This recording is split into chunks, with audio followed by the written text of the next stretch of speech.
अमूमन आपने देखा होगा कि जानवर रोड पार करते हुए तेज ट्रैफिक की वजह से घबराहट में मुब्तला होते हैं। और यही वजह है कि वो इस घबराहट की वजह से गाड़ियों की जद में आ जाते हैं।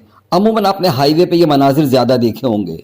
ये बिल्ली है जो अभी इसी रोड को क्रॉस करते हुए किसी गाड़ी की जद में आई।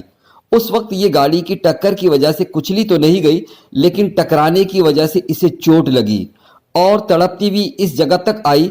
दस्तयाब सूरत हाल में गालिबा सिर्फ इस पर पानी का छिड़काव किया जा सका, लेकिन कोई एमरजेंसी सूरत हाल मौजूद ना थी, लिहाजा ये जाँबर ना हो सकी।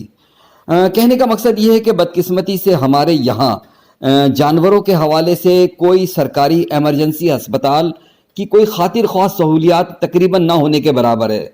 हैदराबाद में हीराबाद में मैंने जानवरों का एक सरकारी अस्पताल ज़रूर देखा है, लेकिन वो कितना एक्टिव है इससे आगाही नहीं।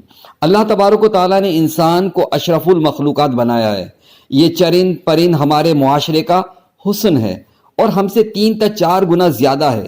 बड़े शहरों में हुकूमती सतह पर उनके लिए ज़रूर कोई सरकारी इमरजेंसी अस्पताल होना चाहिए। बल्कि अगर मैं यूँ कहूँ तो बेजाना होगा कि एक इमरजेंसी एम्बुलेंस भी होनी चाहिए और उनके लिए पेड इमरजेंसी कोई नंबर भी ज़रूर होना चाहिए, ताकि अगर कोई जानवर इस तरह मौजूद है तो उसे अस्पताल तक पहुँचाया जा सके।